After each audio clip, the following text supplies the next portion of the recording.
let's begin. And I'm just going to follow the text and show you how it would be done if you were to so inclined to do this for your own interest or as part of a guild project or a group project back at home. So, Amy, I'm sorry. Yeah. Is it haven't. Yes, it's recording. Taping the whole time. Yeah. Okay, great. Yeah. I'll start my time. Okay. Hello.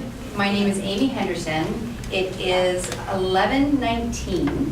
Today's date is September 21st, 2014, and I am conducting an interview with Beth Hawkins for the Quilters S.O.S. Save Our Stores project in the City Quilter store in New York City. Thank you, Beth, for coming to here today. So we always like to start off with what we call as the touchstone object, the quilt for today. So let's just start our conversation there. Tell me about this quilt, why you brought it today. Okay. This quilt is called Wish You Were Here. We refer to it as a postcard quilt. Actually, I have a business and a business partner, and we design for the quilting world. And so this was a project to go in our second book that we published with Kansas City Star, and it was a travel theme book. And so we had this concept for the book, and this was kind of a feature quilt in the book. And it came about just because we kind of wanted to highlight what we do when we travel. We collect fabrics, we collect objects, we collect, postcards and photographs and things. And then if we have time, we might scrapbook them. But as a quilt maker, we thought, what a fun idea to combine the two ideas of scrapbooking and quilting. And so we kind of put all of that onto one quilt. And so this quilt actually has some photos of my children and my partner Liz, her children. So and they are cousins because Liz and I are sisters-in-law. And so it's got all of our kids in some of these different places. Each of these places is either a place that we've lived or traveled to, had some memories attached to. So that the concept of this quilt was that because we're writing it as a pattern and a book for a quilt maker to purchase and possibly make, that they might start and then add to it throughout the years, like a scrapbook. Because it's certainly something, quilting is something that certainly, you can revamp and change. And so kind of a dynamic quilt in that you can, it might not ever be finished. Is there a particular image or section of the quilt that is particularly meaningful for you? Well, of course, it's got photos of our children on it, so of course there's a memory for each photo. One thing that I just happened to notice, and I haven't thought about for a long time, was just prior to that trip, my husband and I took a trip to Scotland, and he's used to being dragged to textile fabric, and so the yarns and the tartans were really, really interesting to me. And we visited, we were on it was a very remote kind of just by car travel trip, and we were able to visit a tartan mill, and so I hauled home a whole bunch of wool, the different tartans. And so this little piece of tartan with the little pin just kind of is meaningful because it's a memento from the trip that we incorporated into the quilt. So, and are the images on here representative of multiple trips? Obviously multiple trips, but multiple years as well? Multiple years, multiple trips. Trying to find, like I said, the places were meaningful, and so we had either a photo of ourselves or our kids, in there. And so, they're taking over kind of a time frame like a scrapbook might be, so it is kind of a multiple, memory. And how do you use this quilt? Because we are in business, this quilt gets displayed at travels, trunk shows. We use it as a sample quilt. I'm not sure because it's got so much of myself in it, and it's got so much of Liz. I'm not sure how where it will end up. Maybe the 8 children can figure out a traveling, custody situation with it someday. I don't know. So right now it's used as a display quilt mostly. Okay. And why did you choose this one for today's interview? I just thought it was interesting. It was a little different twist on, I think, our typical quilts that we do because it had the memory. We're talking about preserving and documenting, and it's just one that's special to us and one that is not a typical quilt like we might normally do. It's something fun to talk about.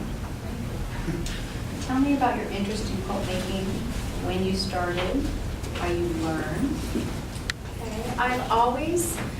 I don't remember a time when I haven't made or sewn. I wish I still had my toy sewing machine that I had when I was a kid. It would be vintage and probably very, neat to have. But I remember having a toy sewing machine first, and so I've always learned to sew. My mother and my grandmother, both excellent seamstresses, and my sister and I grew up in the late 60s, early 70s, a really awkward decade for clothes making. We look back at some photos, but always had matching dresses, and so just always memories of sewing. It was always going on in my home, and actually I remember when I was quite young, probably 8 or 10, helping to make patchwork quilts. My sister and I share a room, and the pieces, I still have mine, and I can pick out, oh, I remember those pants, and I remember that jumper, and it was kind of the Holly Hobby era too, with rickrack. It's all the things have made a comeback. But so that was really my first quilt, I believe, was just simple charm squares, really simple patchwork quilt. But then I didn't really continue on quilting, but I've always been a creative, crafty. I've gone, through a lot of different mediums for being crafty, and it wasn't until probably about 15 years ago that I was living in a small town in Alabama. My husband had a job there and 4 little boys, and it was an opportunity to connect with some friends. Mom's time out. Traveled, from about an hour to Atlanta to a quilt shop and took some classes and learned to quilt. So that's really kind of when I started learning to quilt, and then just got immersed in it. How would you describe the difference between the type of quilts you were making in childhood from the very beginning versus the ones that you started 15 years ago when you took more formal classes? Well, definitely, have perfected my technique over the years, or tried to, and I think the first quilt that was made when I was a kid, I think my mom helped a lot. It was a tied quilt, so it was more of a thick comforter. Didn't learn to do any hand quilting or machine quilting until I was older. But definitely, I can see the progress. Like all quilters, can see that evolution of technique and style has changed a lot too. And then, of course, the availability of fabrics. Like I said, the initial quilt was really leftover scraps from garment sewing, and now we just have everything at our fingertips, including the ability to print photos on fabric. So with the evolution of technique also comes just the availability of so much more to work with. How did you transition from 15 years ago, just going to a class as time for yourself, into working with what I presume is almost full-time? It is. It's a full-time business. I work from home. Really, it was just, started with, I think most people in the industry, start with a hobby, a love of quilting, and just, found a partner that was kind of in the same situation, and we found that we really worked well creatively together, designing, and I had been working in a local quilt shop and teaching some of my own designs, and had been approached about taking it to the next level, and thought, oh, I don't know how to do that. But when you have a partner, kind of, we're bouncing off each other, and so we just kind of jumped into the quilting industry, literally, and made it work, and learned as we went. Didn't have probably as much knowledge at the beginning as we should have, but you kind of learn as you go as well, and so then my personal quilting kind of took a back burner approach, where I was busy with cranking out samples, and you've got deadlines, and you've got quilt market and industry shows, and so it's an interesting process because it becomes something you love to do as a relaxation process, get away from family for a bit, connecting people to something that has deadlines and needs to get done, and you have to write the technical pattern so a quilt maker can reproduce that quilt easily. And so it isn't always fun. There's deadlines, there's work involved, but it's a fabulous industry to be in and to work with so many great people. One of the questions on the quadrant is, are there other people in your life, friends and family, who share your interest in quilt making? And I think that's an obvious one because you're your partner. Tell us about that relationship and how you guys discovered the shared interest in quilt making and then turned it into this collaborative business. Well, it's interesting because Liz and I have been sister-in-laws. Our husbands are brothers.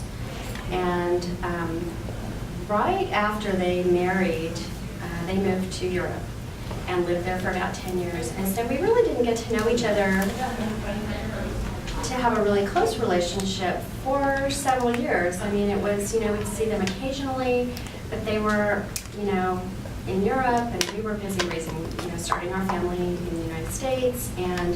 But we're both creative people. We approach it kind of differently, but have a lot in common, and we kind of discovered those shared loves as we'd spend, a week together here and there. And when they moved back to the United States, and we had a little more opportunity to see each other, we realized that we both had this love for quilting. She learned to quilt in France, and I was learning. I was in Alabama, so totally different places, but we found that we really kind of gravitate to the same things, and that it's something that we can do. And it's interesting going into business with a partner. It's not always successful, especially with a family member. You hear things that maybe make you wary of that. But I think really it's been a great thing for our family. Our families have gotten to spend a little more time together. We live on opposite sides of the country, so we've never lived nearby each other. So it's been a great opportunity to have that closeness and still be far apart. And we've been really fortunate that it's made us closer and better friends, and hasn't been divisive at all. Have you ever used quilt making to get through a challenging or difficult time in your life? Oh, I think yes. Obviously, I have 4 boys, and so I learned. So every day was challenging and difficult. For me, it was a relaxation when I first learned to quilt, and I did it as a hobby. It was something that I could do for myself, and the quiet evening. I think that's why I gravitated towards handwork. I could sit in front of the TV with my husband. Hopefully the kids were all in bed, going to sleep, and just relax. And so that, would kind of be a nice way to wind down after a day of, whatever chaos it entailed. And then of course it is. It's a meditative. I like to do handwork. It's relaxing, and so sometimes when you're just stitching, you can kind of sort out your thoughts, and you're being productive, and you're busy, and your hands are busy, but your mind can kind of relax, and you don't have any other distractions. And so sometimes I like to even just sit and stitch without a movie on, or without the TV, or and so it is a time to kind of, I don't do yoga or meditate, but I think quilting is my therapy and my relaxation. What do you think makes a great quilt? Oh gosh, what a loaded question. I don't know that there's a specific answer. I think I have some quilts that are very, oh my gosh, look, I have a quilt that my grandmother made for me, 2 large pieces of fabric. She used yarn to bind a blanket stitch around the edge and tied it. She made it for me when I went away to college, and I used it for those years. My boys, who are now, they range from 18 to 27, they fight over that quilt when they come home. It's the Grandy quilt, and it's not much technique or, the fabric choice was, I don't know where she got it. It's just, it's little teddy bears and hearts, like these big boys. They love that quilt, and I think that's a great quilt. there's a lot of love in there. It's soft, it's cozy, and there's memories in there. And then you've got quilts like museum quality quilts that are obviously great quilts, but for completely different reasons. So I think any quilt that is made and used and loved or viewed and appreciated is a great quilt. How does a quilt tell a story? You might think about it both in terms of your granny's quilt as opposed to a travel quilt. How in your life does a quilt tell a story? Well, I think certainly it can tell a story through maybe just from the beginning concept. I tend to like to design a lot of my own quilts, and so maybe that's an indication of what I was thinking or going through, experiencing at the time, or the fabrics I gathered along the way. As quilters, we collect fabrics wherever we go. We visit a new city, we check to see if there's a quilt shop. You know, so it can be kind of a, you know, the whole process can tell a story, including to, you know, 100 years later. I'm very lucky to have a lot of old quilts, and a couple of them are from my family, and I know who made them and why they were made, and so even, you know, 100 years later, that quilt is still telling a story. I have my dad's baby quilt that was embroidered with little, you know, motifs, and his grandmother, so my great-great-grandmother made it for him, has her initials and the year it was made, in 1932, and it's still visible in my house, and I talk about that quilt if somebody asks, and so it continues to tell a story. So I think there's just so many ways. What is your least favorite aspect about quilt making?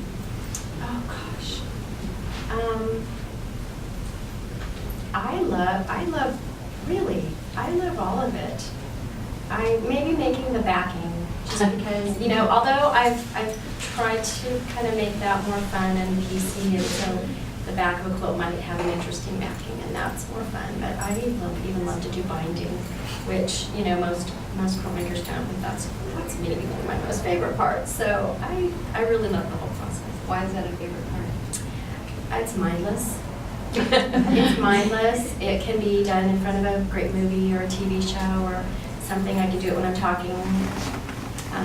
And it's the completion, right? I can't wait to see. It's not going to look a lot different when that binding gets hand stitched down, but it's finished and ready to do whatever the next step is. Why is quilt making important to your life? It's a great outlet for me creatively, and I love the fact that it's permanent. It seems permanent to me. There's so many other things that I've done over the years. You know, I've sewn garments and, you know, cross-stitched and made pillows and all kinds of crafts. And I don't know where those items are. Where are those objects? But every single quilt I've made, if it hasn't been given away and if I still have it, I know where it is. Because I have so many very old quilts, I know that there's some permanence there. And so I feel like I'm doing something that has some meaning, and maybe someday those 4 boys will have, you know, children and maybe a daughter that someone I can teach that art to, and that it will perpetuate.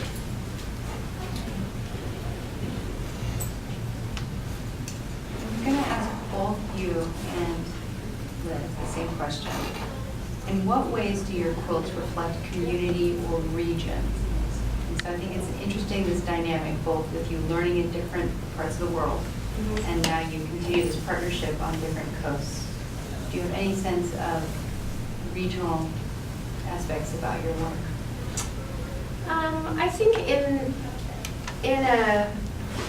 in a business sense, we do. We definitely have some quilts. I lived in Tucson for several years, recently moved from there, but definitely that desert influence, the colors, and of course I was teaching there, and It's kind of a destination. People visit there and they want to take home something. And so one of the most popular quilts that I taught was a kind of a desert cactus. I mean, certainly this quilt has aspects of that, you know, the region and such. But in terms of, I think my likes and tastes and colors, I've moved all over the country and evolved, but I don't know that it was so much based on region. Tend to make maybe more lighter quilts when I lived in the Southwest, and it was, you know, didn't need the warmth for using them, but. So not just lighter in palette, but physically Right, lighter. physically lighter, yeah. Is there anything that I haven't asked you that you would like to share with us today? I can't think. I think your questions have been wonderful. Well, with that, I'm going to thank you very much for being Thank part of our you. interview today. For the Quilters SOS Save Our Stories. And our interview concluded at 11:40 a.m.